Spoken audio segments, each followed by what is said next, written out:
cylinders. Looks like we have a bit of a split push this time, but gonna get shut down by Yoruba on the up. Absolutely denied. And now that you know that there's an up peeking mid, it doesn't even matter. Yoruba finds a second. Reborn finally with a shutdown, but the damage has already been done. You're down in numbers, you're down in positioning. What can you do with just the Sheriff in Nish's hands? Yoruba just absolutely dominant from that middle point. Reborn able to finally take down Quad, evening up a little bit now as they're up 3v3. 3v3 situation here. Just looking to create some space, create some control. Jet ult is out, but unfortunately not able to find anything in this situation. It doesn't even matter. It's going to go down to a 1v1 with Tokyo Sushi, finding that final pick onto Reborn, but Reborn doing some huge damage. You cannot understate what Reborn just did there. Gonna hear the sound cue, gonna know the plant's gonna be on the A site, and you can see that initiates the run. Now, what Nish has here is they have the orbital strike, they have the ultimate, but Jet ult is still in play. Both players have their ultimate active. Orbital strike could completely deny the plant if they needed it to. It can basically set a bomb on the spike and deny any power. You can see Sushi just peeking angles, but they're not even there. Maybe gonna go for the fake just to bait out the orbital strike. See, there it is. Orbital strike comes out. Now gonna peek the angle through. Limited time for Tokyo Sushi in this situation. Needs to find a peek, needs to find some type of pinch. Fakes to defuse, but faking in this situation is so dangerous. Sim beacon down for Nish. Gonna peek the angle. No, already has the win. Tokyo Sushi gets the pick anyways, but it's not gonna matter. The attackers get the spike get the spike off, and they get that win.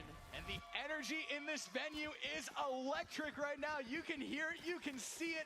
These viewers are absolutely hyped as we are down the stretch, blow for blow. North OC Kraken Blue have the lead over the one-seeded Franklin Wolverines. This is incredible. This is Valorant. This is Valorant at its peak. You love to see it as we now enter round 22. And the Kraken Blue are within 2 of taking this, but the Franklin Wolverines, this could go to overtime, as if they keep going blow for blow, it's gonna end up 12-12. But we're thinking a little bit too far into the future here. What's going on right now is a strong push over towards that B site from the North OC Kraken, already getting the rotations through as Remorse heading over to that B site to give a little bit of backup here as Yoruba with a double kill right on the board right there. Again, Yoruba, you just cannot leave him alone. He's gonna pop off if you give him any opening whatsoever. Now Remorse on this site. It's a 4v3 situation. North OC Kraken Blue down 1 in terms of the units here, but they're still going to be trying to push into that site. Franklin Wolverines, they are absolutely stacked on the side. Remorse does not matter. Remorse with a double kill, trying to get the triple, and Remorse finishes the job. The Franklin Wolverines are tying it up 11-11. My goodness, Remorse, what are you doing, my friend? That was absolutely disgusting. The single tap to the head, and then to follow that up, despite taking damage, despite being pressured, it didn't even matter for a player like Remorse. Has the Omen ultimate online. We may see that it's the only ultimate that's actually online at this point, and a very powerful one, especially in the hands of Remorse. You can see that replay right there. Absolutely incredible. 1, 2, he doesn't miss. He literally does not miss. He can hit him with the one-taps. You know him for his one-taps, but he also got that spray pattern down, and that spray pattern came in absolutely key down the stretch there. And now we move into this next round. A little bit of fun happening here between Nishfish and the Sova as well. They're just kind of sitting there having a nice conversation. I wonder what's going on between them right there.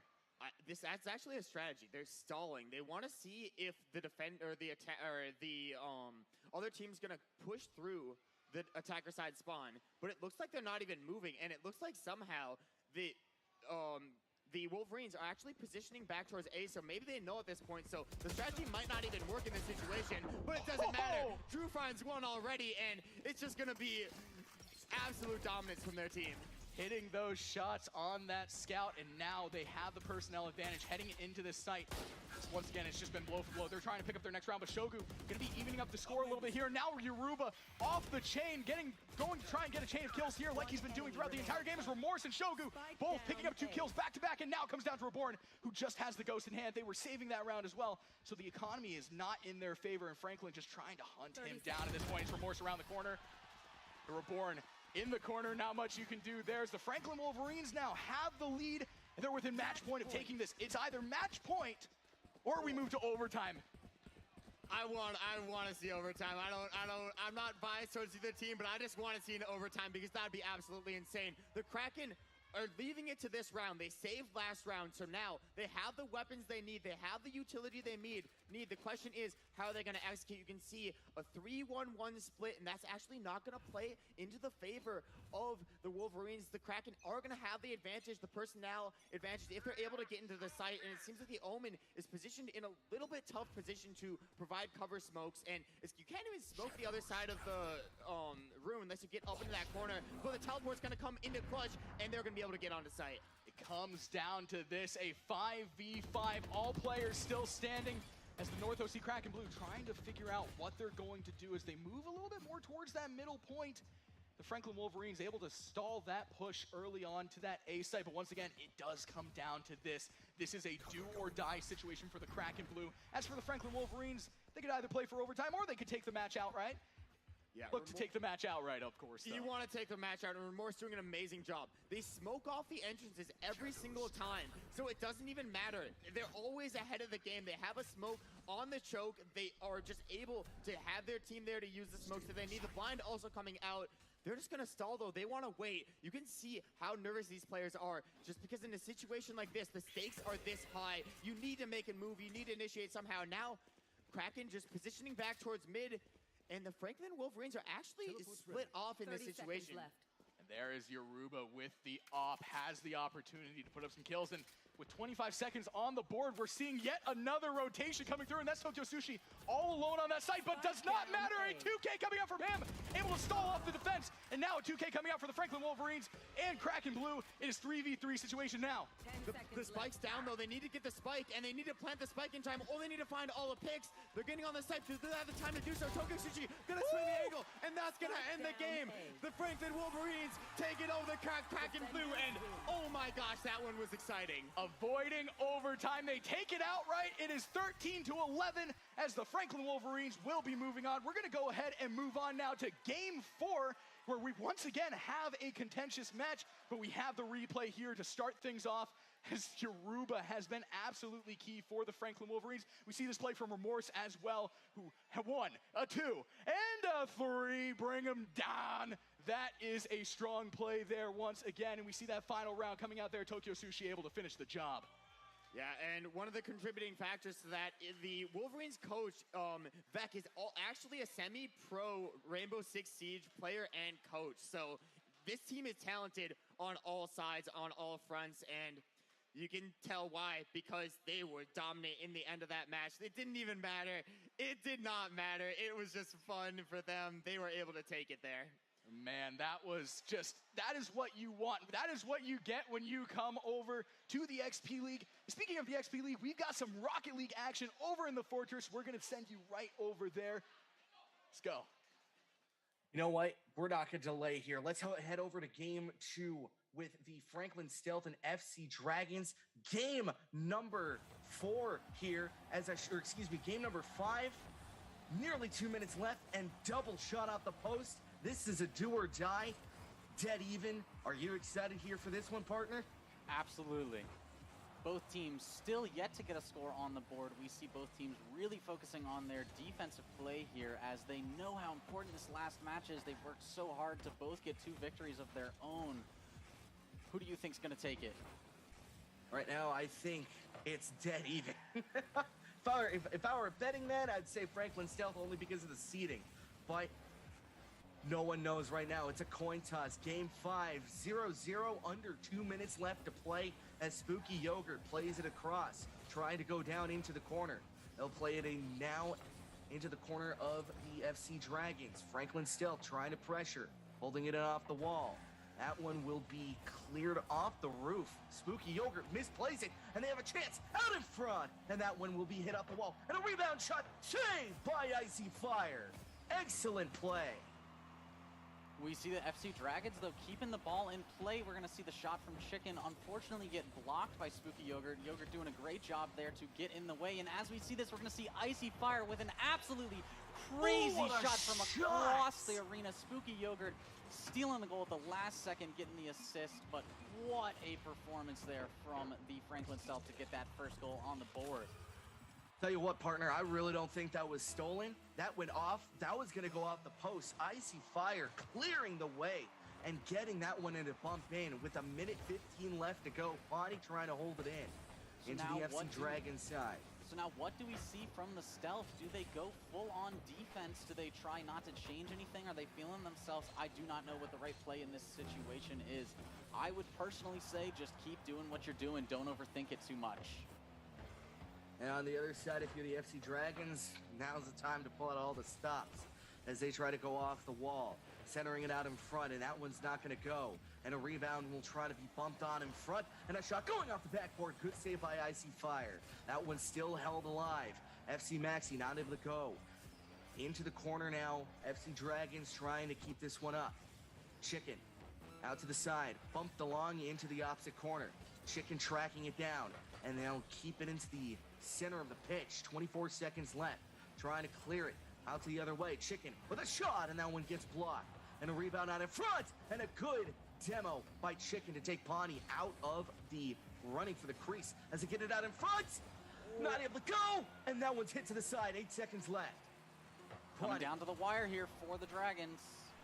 As that one's hit in front, and this one is kept alive. You see it come off the wall. wall. Shot off the post, not able to go, and the Stealth take the series.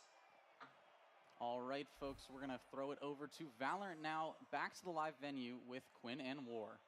Everybody, welcome back, and we have some incredible action. That's why we're switching so fast over to Valorant. We have a match that is 11-12, possibly even closer. I've been watching it on my screen. Every time one team gets a lead, the other one just follows. You can see why. Picks come through, but the trades are there, and right now, it looks like the attackers in this situation have found their way onto the site and have gained a little bit of control, but Breach's utility just able to stall out that control. Mace jumping in, finding a pick. They do already have the spike down, and now they have the player's advantage, the numbers advantage, and they have complete control. It's just going to be on the back of Perka, but you might want to save this round, buddy, and it's going to probably amount to a 12-10 lead.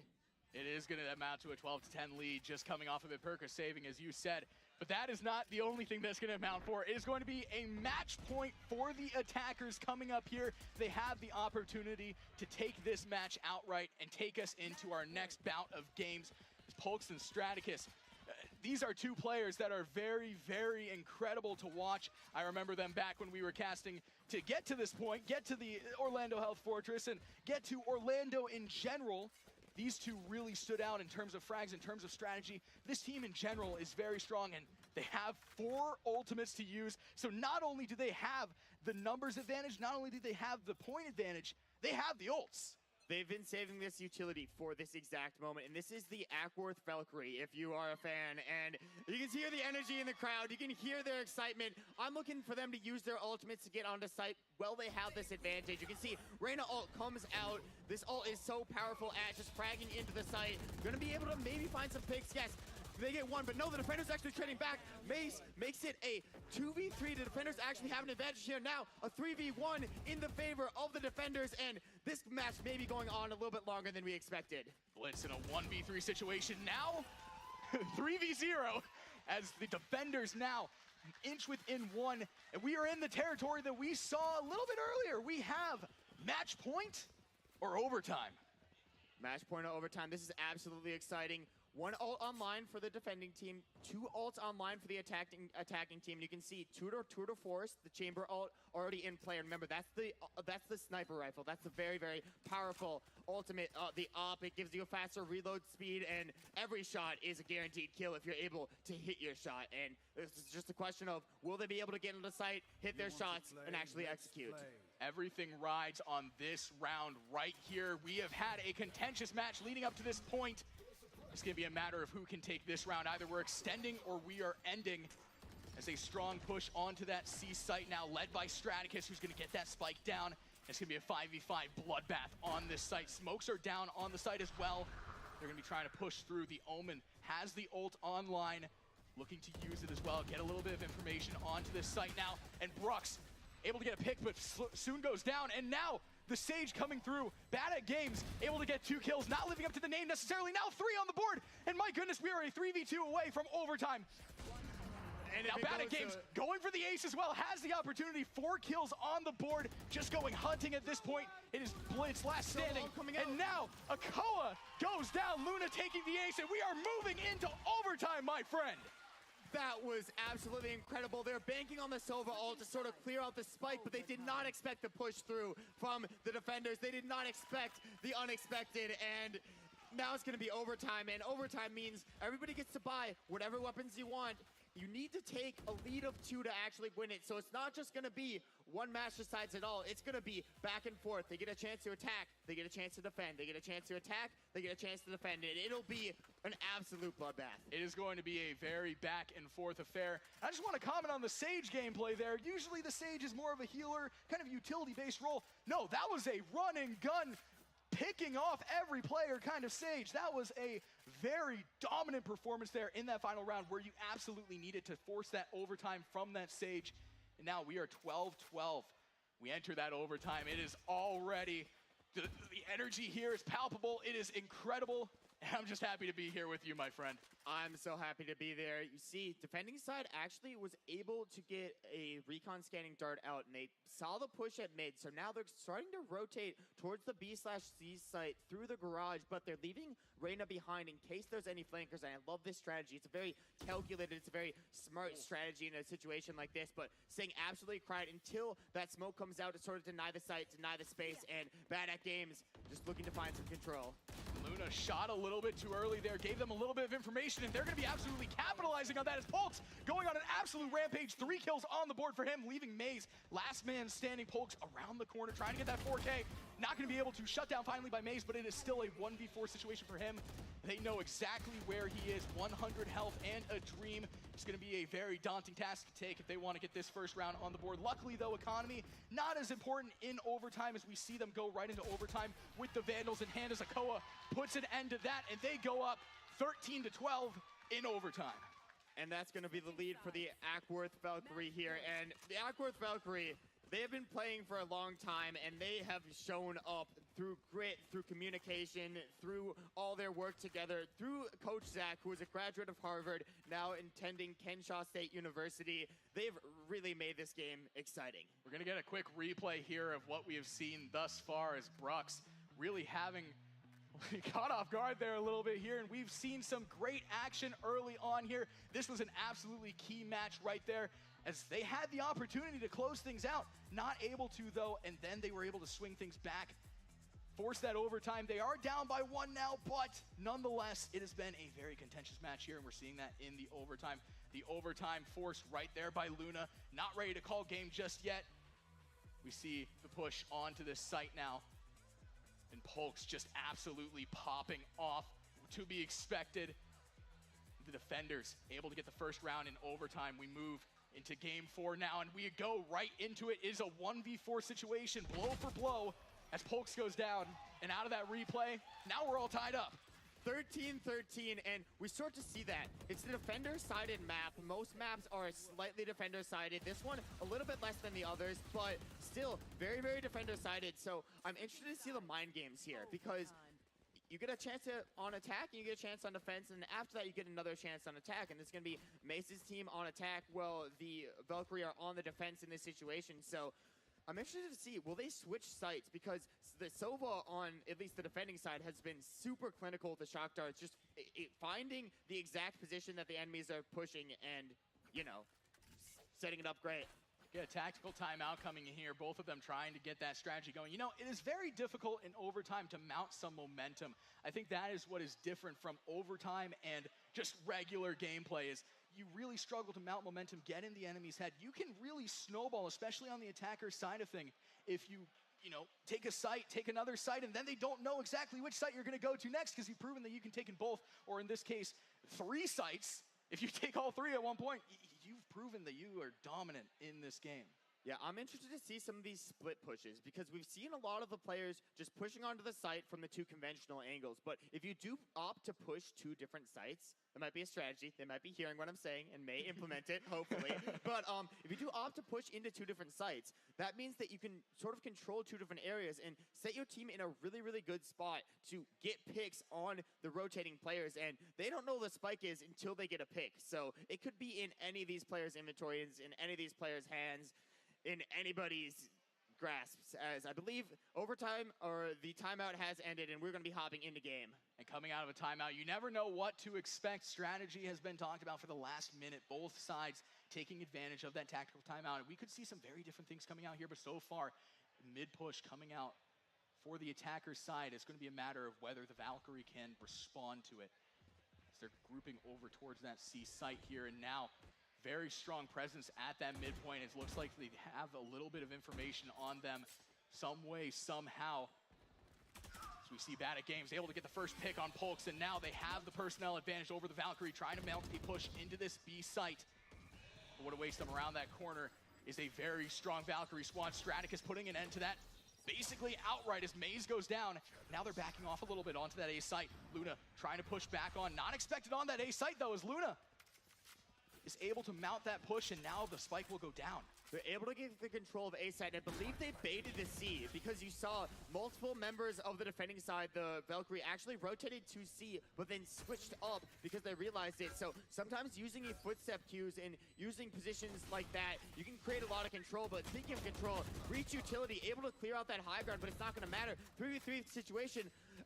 Echo making that a 3v2 for the defender side, but very, very low on HP, so this could still go either way. Now Akoa dropping onto that site. It's a 3v2 situation. It's going to be a mosh pit on the side. Baz Games making it a 2v2.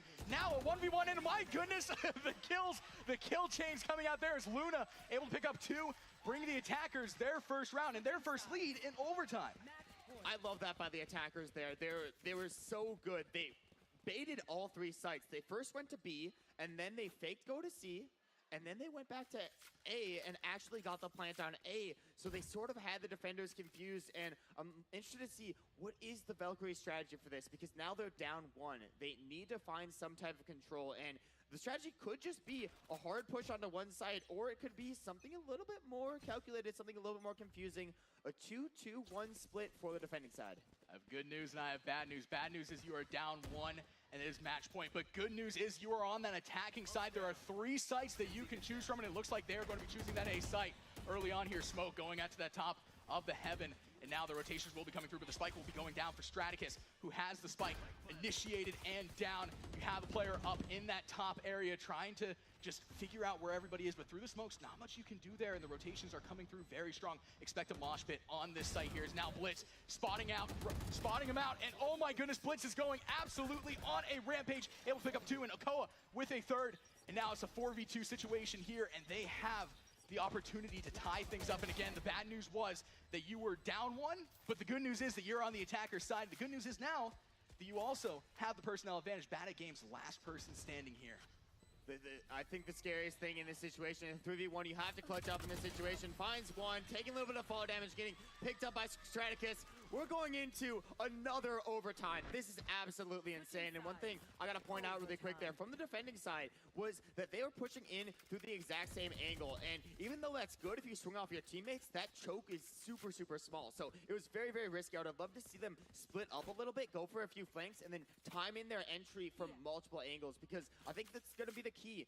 There's so many angles in Valorant. There's so many different ways you can play it. It's just a question of how do you want to play it in each round, and these players switching it up every single time. Partner, we are 29 rounds into this game. These kids are giving us an absolute show early on here. As Bad at Games starting things off in round 29 with the first pick off on the Valkyrie here, and now making things a little bit more manageable as they're trying to mount that C push. Maze pushing onto the site. Bad at Games with another pick off on the board, and Collateral picking off another pick, and oh my goodness, the picks are just coming through. Saying pick a lot. The spike goes down. Now it's a 5v2 situation. They're looking to go up on the Valkyrie, but Blitz not going down without a fight. Takes down Collateral, finally putting an end to his rampage here. Spike is down on that site, and they have to mount a push. They have to mount that push push. They have to mount it now. Blitz and Akoa pushing onto that site, trying to get a little bit of information off of that dart, but Bandit Games not going to allow it as he takes down Blitz, and now it's just Akoa. One man standing, but oh my goodness, the flick coming out for Akoa! Not much going there after the fact, but that flick was masterful. The aim battles are electric in this game. And that's why it's so close. Unfortunately, Akoa's team did end up losing that round, but it's just so close between both these teams. You can tell, I mean, this is really a test to how big is your playbook, how much experience you have with your teammates. I think it's going to be the more cohesive team in the end that's going to take it, and it's just a question of which team is the most cohesive, which one has the best strategies, and all these players so talented, but now it's going to be the Valkyrie, seeing if they can mount a push onto the C site. And honestly, you said it best. It's going to be a matter of which team has more cohesion, but so far, both teams, again, just blow for blow in terms of cohesion. They are both very strong as Bandit Games with the first pick, and Perka following it up, but Straticus evening things out a little bit more here, and Bruck's able to get another kill up on the board. It's a 3v3 situation. The smokes are going down on the site. Straticus just trying to get an angle here, but he's not going to expect the enemy player behind him, Luna, creeping up from behind, and Maze! Oh my goodness, he has the angle, and he has the double kill. Maze! It is a 3v1 situation, and it comes down to Straticus with the last man standing. Maze finishes it off, and they are gonna take this game in round, what is it, 30? I have no idea at this point. It doesn't even matter at this point. Mace puts the team on their back. That positioning by Mace, I just want to comment on it right now. He got smoked off. His angle was completely smoked off other than one slight little peek. Gosh. He didn't go for the peek initially. He let them think that they cleared it, and then the second that they looked the other way, Mace finds one, Mace finds two, Mace finds three. That was absolutely incredible. That was some masterful Valorant there. Very big brain plays coming out from Mace.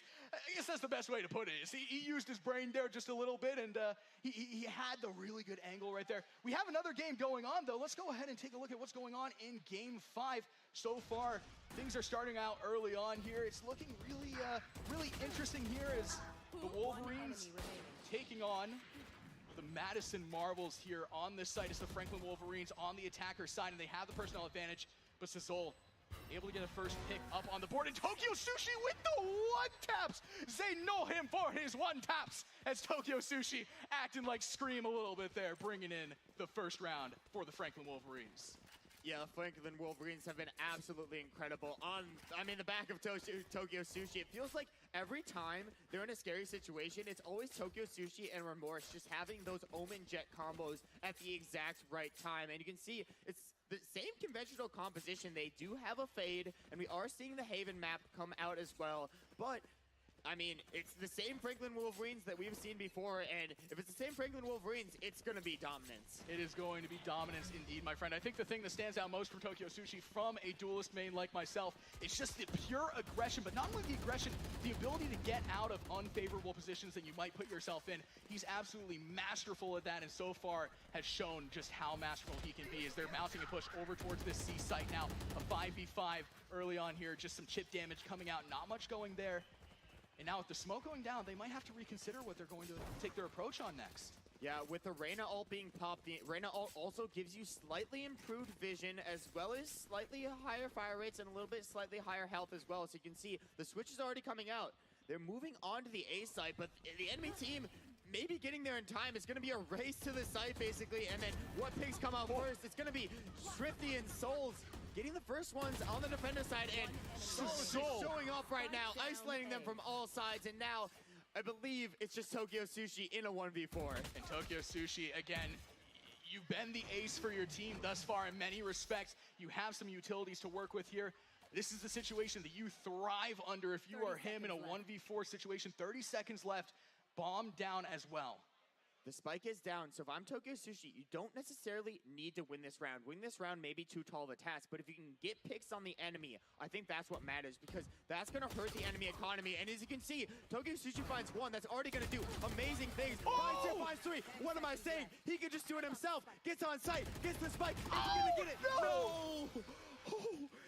Oh my goodness, it came down to the ace versus the ace Sizol, as we saw early on, really mounting that push onto the site, and Tokyo Sushi almost had him, just the spray pattern going a little bit awry there. And my goodness, what a strong performance there from both of the entry fraggers so far. Hey, I'm never going to underestimate Tokyo Sushi again. I thought he was just going to go for, like, you know, a few picks on just site. break the economy Yeah. a little bit. To be fair, they did do a little bit of damage to that economy, even though they did win. Down the stretch, that could have an impact on things if they're able to pick up a round, but nonetheless, just wow.